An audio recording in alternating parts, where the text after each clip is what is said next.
प्यारे छात्रों नमस्कार। मैं डॉक्टर प्रदीप आचार्य और आप सब ने मुझे दूरदर्शन की और डिजी लैब की कक्षाओं में देखा ही होगा। तो आइए शुरू करते हैं आज के पेपर का सॉल्यूशन। आपकी अर्धवार्षिक परीक्षा चल रही है और आप बहुत परेशान भी हैं, इसीलिए मैं आपकी हेल्प कर रहा हूं। तो शुरू करने से पहले आप इस चैनल को सब्सक्राइब कर लीजिए, बेल आइकन दबा लीजिए। स्कूल संबंधी कोई भी जानकारी हो, चाहे छात्रवृत्ति संबंधी हो, कोई प्रतियोगिता हो रही हो, उस संबंधी जानकारी हो, सारी जानकारी इस चैनल पर आपको मिलेंगी। तो शुरू करते हैं पहले क्वेश्चन से। पहला क्वेश्चन, रस खान की रचना निम्न है। तो सब्सक्राइब कर लिया ना, और लाइक बटन भी प्रेस कर दिया। कोई क्वेश्चन आपके मन में आ रहा है तो कमेंट में भी पूछ लें। रस खान की रचना निम्न में से है। रस खान, मेरी याद, रामचरितमानस या प्रेम वाटिका। तो प्रेम वाटिका रस खान की प्रसिद्ध रचना है। ठीक है, तो इसका आंसर रहेगा घा। हे कोयल तुम चुपचाप बो रही हो। यहाँ हो रही हो की जगह आप बो रही समझे, मिसप्रिंट छापने वाले ने गलती लिखा है। तो हे कोयल तुम चुपचाप बो रही हो क्या, विद्रोह के बीच शांति का गाना, उद्यम का मंत्र, धर्म का मंत्र। तो ये पार्ट व्यंग में है और यहाँ विद्रोह का बीज ये आंसर रहेगा। नेक्स्ट क्वेश्चन क्या है देखते हैं। ऊंचे कुल में जन्म लेना कब सार्थक है। ऊंचे कुल में, बड़े कुल में जन्म लेना कब सार्थक है भाई?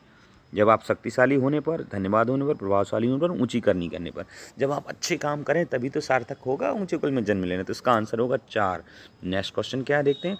जीवन पर कड़ा पहरा किसका है। जीवन पर कड़ा पहरा काया पुरुषों का, किसानों का, ब्रिटिश सत्ता का या पूंजीपतियों का। तो ये पाठ से संबंधित क्वेश्चन है, इसका आंसर ब्रिटिश सत्ता का है। नेक्स्ट क्वेश्चन क्या है। गोपी क्या संभालने में समर्थ नहीं हो पा रही है। गोपी, कृष्ण का कंबल, कृष्ण की लाठी, कृष्ण की मुख की मुस्कान। तो ये कृष्ण की मुख की मुस्कान, इसका आंसर गा है। नेक्स्ट क्वेश्चन क्या है। प्रगतिवाद की विशेषता है। प्रगतिवाद की विशेषता है ईश्वर के प्रति अनास्था। बिल्कुल, ये तो सही है। प्रगतिवादी जो होते हैं ईश्वर पे भरोसा नहीं करते हैं। प्रकृति चित्रण पर बिल्कुल नहीं करते। श्रृंगारिक वर्णन नहीं इनको पसंद है, ये स्त्री पुरुष को बराबर मानते हैं और श्रृंगार से ज़्यादा लोभ नहीं होती, ये भी कर। देश प्रेम की भी बात नहीं करती, ये कहते हैं प्रगति जिससे हो, समानता का भाव, मजदूरों के प्रति समर्पण, उन्नति, ऐसा प्रगतिवाद का है। तो ईश्वर के प्रति अनास्था इनकी विशेषता है और ये भी ये नहीं करते हैं। तो ये नहीं ऑप्शन होगा। माँ क्या जताती थी। ये जताती थी इन्होंने पास पास कर दिया, जताती थी को अलग अलग लगे। माँ क्या जताती थी, तो उनकी ईश्वर क्या जताती थी, पहला ऑप्शन। उनकी ईश्वर से बातचीत होती है, वे सत्य बोलती हैं, बनावट बातें नहीं करती, बनावटी या बेझूठ नहीं बोलती। तो इसका ये आंसर है कि उनकी ईश्वर से बातचीत होती है, ये वो जताती थी। नेक्स्ट क्वेश्चन क्या है भाई देखते हैं। ये 7 नंबर का है जिसमें आपको सही गलत बताना है। सही गलत में पहला ही, कबीर ने मूर्ति पूजा का विरोध किया था। बिल्कुल सही आंसर है ये, और इसमें आप लगाएंगे सही। ठीक है, दूसरा क्या है भाई। गीतिका छंद में 26 मात्राएं होती हैं और 12 एवं 14 में यति होती है। ये बिल्कुल सही है, गीतिका में 26 ही होती हैं। और एक छंद और है हरि गीतिका, उसमें मात्राएं होती हैं 28 और उसमें 12 और 16 में यति होती है। आदिकाल को वीर गाथा काल कहा गया है। ये नेक्स्ट क्वेश्चन जो है, आदिकाल को मैंने इसमें गीतकार और हरिगीतिका दोनों की परिभाषा में बताई। गीतिका में 26, हरिगीतिका में 28। आदिकाल को वीर गाथा काल कहा गया है, बिल्कुल सही कहा ही गया है। भक्ति काल का प्रारंभ सन 1318 से माना है, ये सही है कबीर, 1318 से ही ध्यान रखना है, भक्ति काल का प्रारंभ माना जाता है।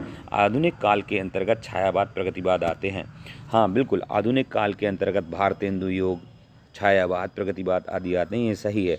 नेक्स्ट क्वेश्चन क्या है। चारूचंद की चंचल किरणें पंक्ति में अनुप्रास अलंकार है। हाँ बिल्कुल सही है, क्योंकि अनुप्रास अलंकार तब होता है जब किसी पंक्ति में किसी एक वर्ण की बार बार आवृत्ति हो। तो यहाँ पर चा, फिर चा, फिर चा, 3 बार चा आया है, इसलिए यहाँ पर अनुप्रास अलंकार है। Next question. श्रृंगार रस का स्थायी भाव रति है।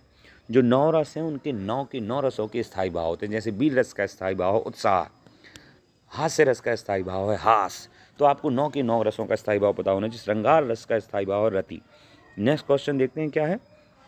खालिस्तान आपको भरना है। निबंध में भाव की प्रधानता होती है। निबंध, ये निबंध ऐसा लिखे, निबंध में खालिस्तान की प्रधानता होती है, विचार की प्रधानता होती है कि अलंकार की। अलंकार तो नहीं निबंध में, पर विचारों की प्रधानता होती है। इसका पहला, रीढ़ की हड्डी इस पाठ के लेखक हैं। रीढ़ की हड्डी बड़ा प्यारा पाठ है और इस पाठ के लेखक हैं जगदीश चंद्र माथुर, कबीर नहीं है।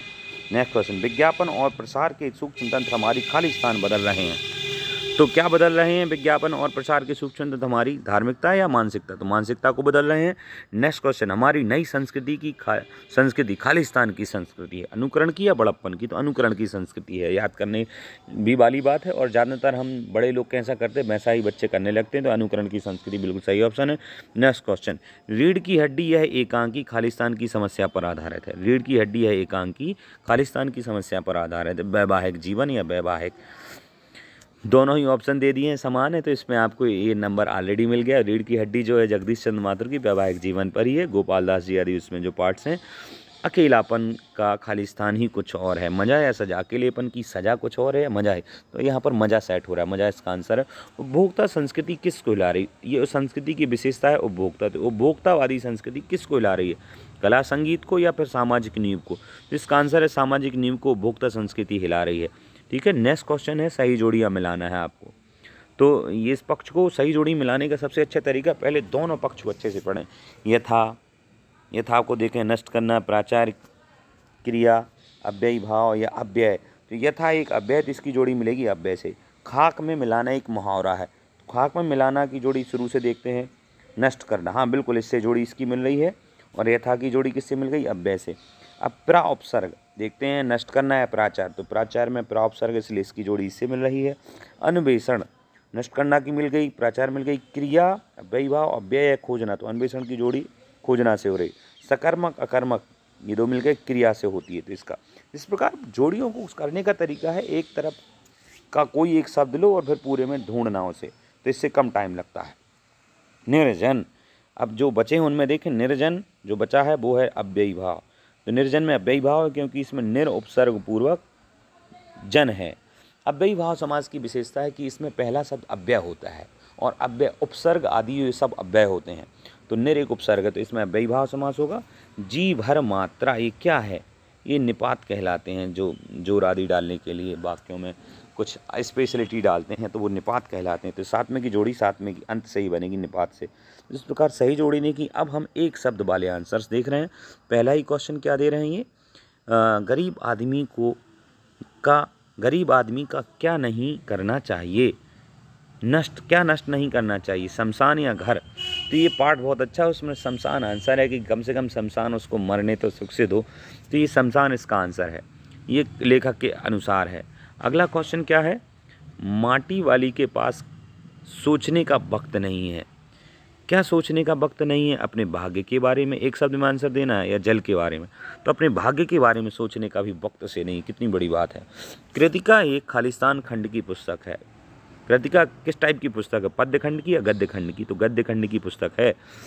ठकुराइन के सामने से घर से माटी वाली के पास आने वाली लड़की का नाम है। ठकुराइन जो थी, जो उसके सामने कि घर से माटी वाली के पास आने वाली लड़की का नाम क्या है, रमा या कामनी? तो कामनी है उसका नाम, रमा नहीं है।